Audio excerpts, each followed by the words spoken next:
خالہ آسیہ کو رات فالج کا اٹیک ہوا تھا۔ تینوں بیٹے ماں کو لے کر فوراً ہسپتال بھاگے۔ تینوں بیٹے ساری رات پریشانی کے عالم میں ہسپتال کے برآمدے میں ٹہلتے رہے، مگر تینوں بیٹوں کی پریشانی کی وجہ یہ نہیں تھی کہ ماں کو فالج کا شدید اٹیک ہوا تھا، بلکہ پریشانی کی وجہ تو کچھ اور ہی تھی، اور وہ وجہ یہ تھی کہ دوستو کچھ کہانیاں محض الفاظ نہیں ہوتی، بلکہ وہ جیتی جاگتی حقیقتیں ہوتی ہیں جو ہمارے آس پاس سانس لیتی ہیں۔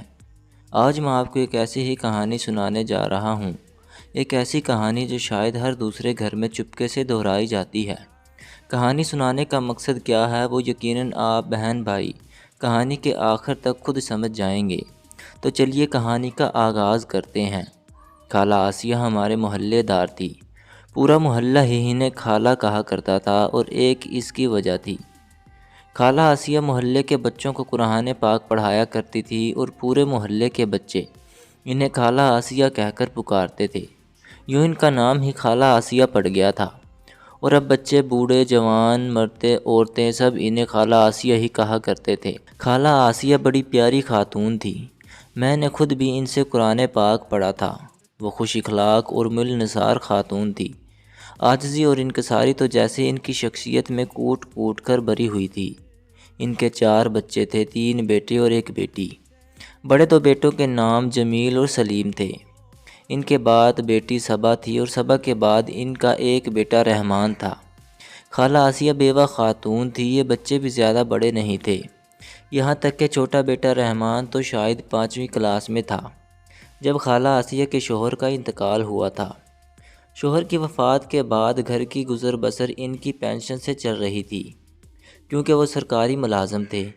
اس کے علاوہ خالہ کے صحن میں ہمیشہ سلائی مشین رکھی رہتی تھی۔ اس چٹائی پر جس پر بیٹھ کر وہ کپڑے سیا کرتی تھی، ایک طرف بچے بیٹھ کر قرآن پاک پڑھتے تھے۔ پورا محلہ جانتا تھا کہ خالہ آسیہ بیوہ ہیں اور انہیں پائی پائی کی ضرورت ہے۔ اس کے باوجود بھی وہ بچوں کو قرآن پاک پڑھاتی تھی۔ جن کے گھر والے چاہتے تو ہدیہ دے دیتے تھے، اور جن کی سکت نہ ہوتی یا دل نہ چاہتا تو وہ ہدیہ نہیں دیتے تھے۔ خالہ آسیہ اتنے بڑے دل کی مالک تھی کہ انہوں نے کبھی کسی سے تقاضا نہیں کیا۔ اگر کوئی دے دیتا تو وہ بغیر گنے بسم اللہ کر کے ہدیہ فوراً تھام لیتی، اور اس وقت مشین کے نیچے رکھے باکس میں رکھ دیتی، لیکن خود کبھی کسی سے مانگتی نہیں تھی۔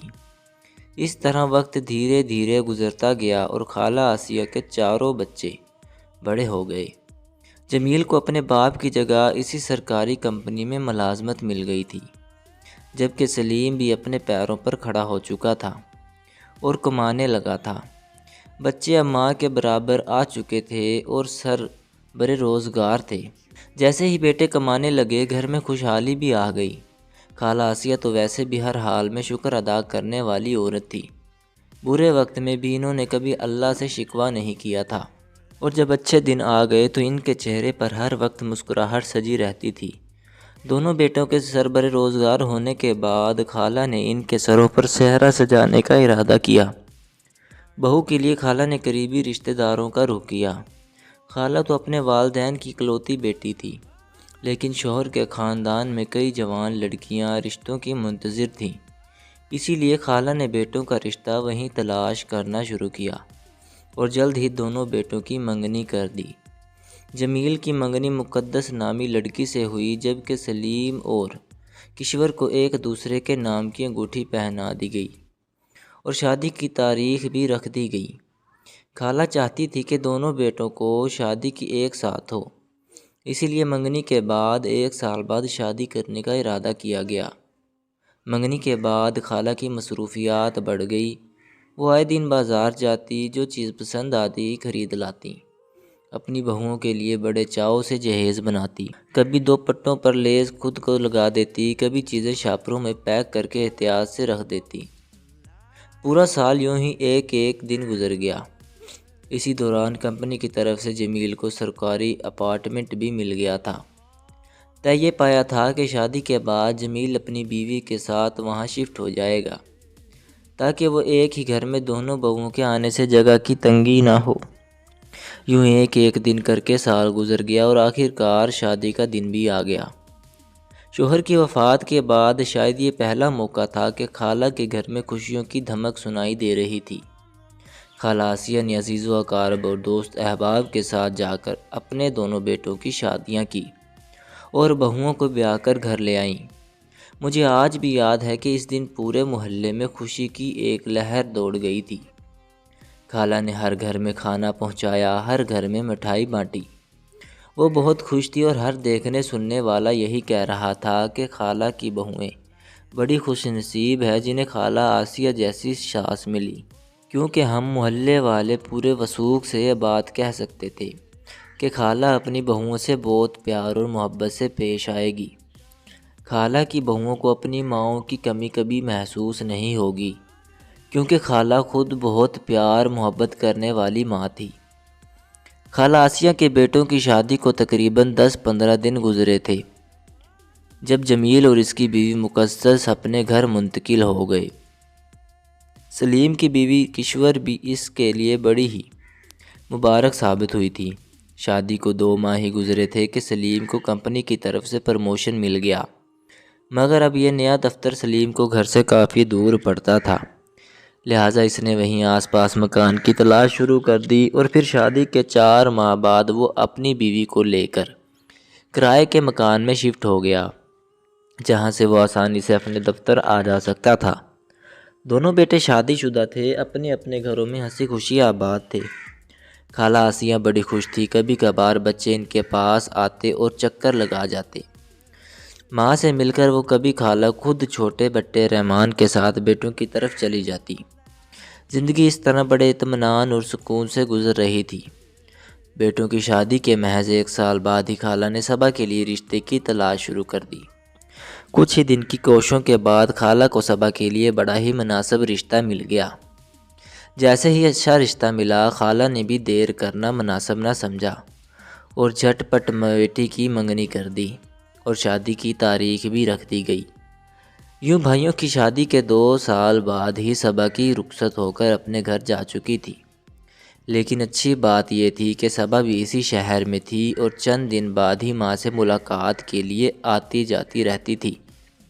شوہر کی وفات کے بعد خالہ آسیہ نے بہت کٹن وقت گزارا تھا اور اب ان کی مطمئن زندگی دیکھ کر یوں محسوس ہوتا تھا جیسے تمام دکھ تکلیفیں ختم ہو گئیں اور ان کا اچھا وقت شروع ہو چکا ہے۔ خود خالہ بہت خود مشکلیں دکھائی دیتی تھی، بچوں کی ذمہ داریاں ایک ایک کر کے نپٹا چکی تھی اور بس چھوٹا بیٹا رحمان ہی باقی تھا۔ تینوں بچوں کی شادیاں ہو چکی تھی، اب وہ تینوں مل کر رحمان کے لیے رشتہ دیکھ رہے تھے۔ دھیرے دھیرے اسی طرح وقت گزرتا جا رہا تھا۔ بڑے بیٹے جمیل کو اللہ تعالیٰ نے بچوں کی نعمت سے بھی نواز دیا تھا۔ سلیم بھی پرسکون زندگی گزار رہا تھا، مگر اولاد کی نعمت سے محروم تھا۔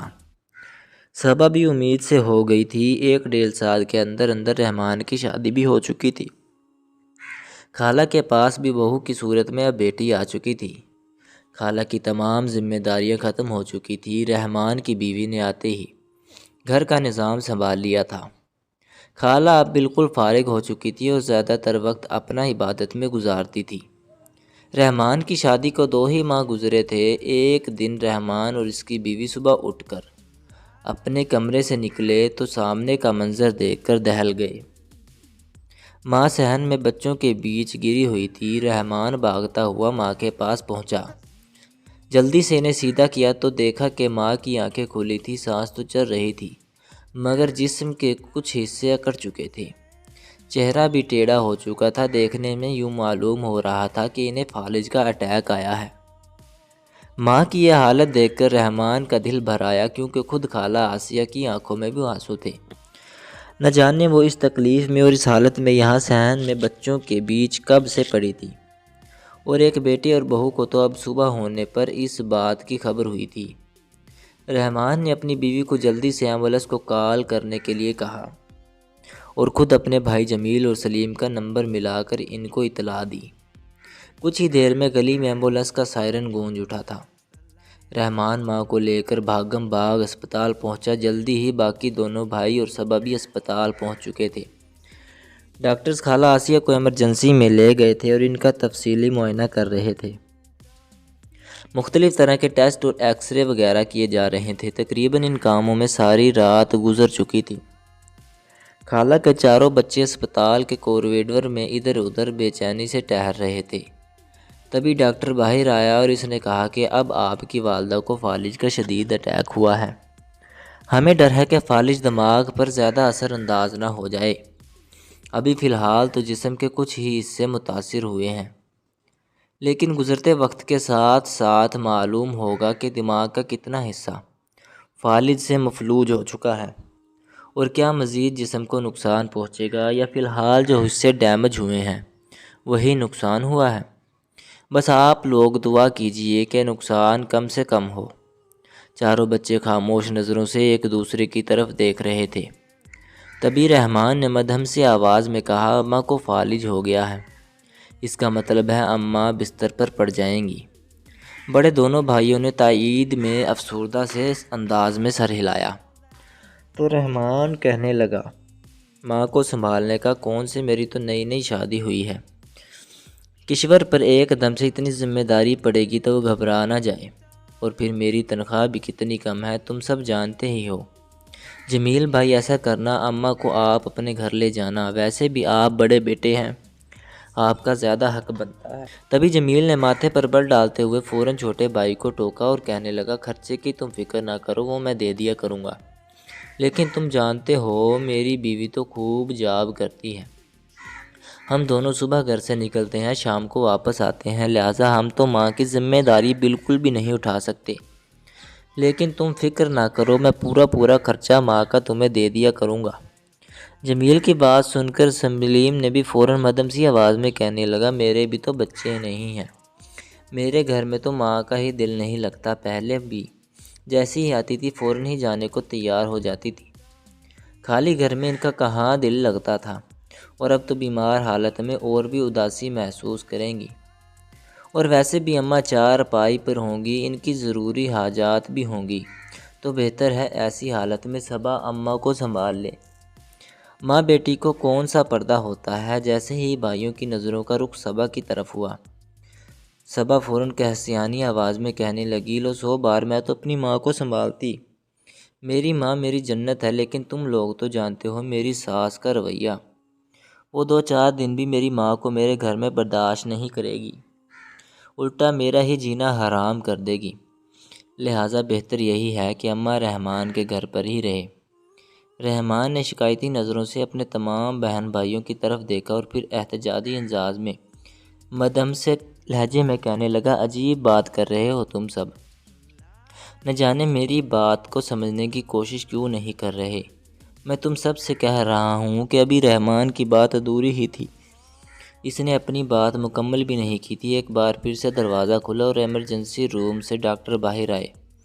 ڈاکٹر نے آتے ہی چہرے سے ماسک اتارا اور ان کی طرف دیکھتے ہوئے آگے بڑھا اور جمیل کے کندھے پر ہاتھ رکھ کر کہنے لگا، ہم بہت معذرت خواہ ہیں، ہم آپ کی والدہ کو نہیں بچا پائے، حالانکہ ہم نے اپنی طرف سے بھرپور کوشش کی، مگر اللہ کو شاید یہی منظور تھا، فالج نے ان کے دماغ کو پوری طرح ڈیمیج کر دیا تھا، اب اگر وہ زندہ بھی رہتی تو صرف سانس ہی چلنا تھا۔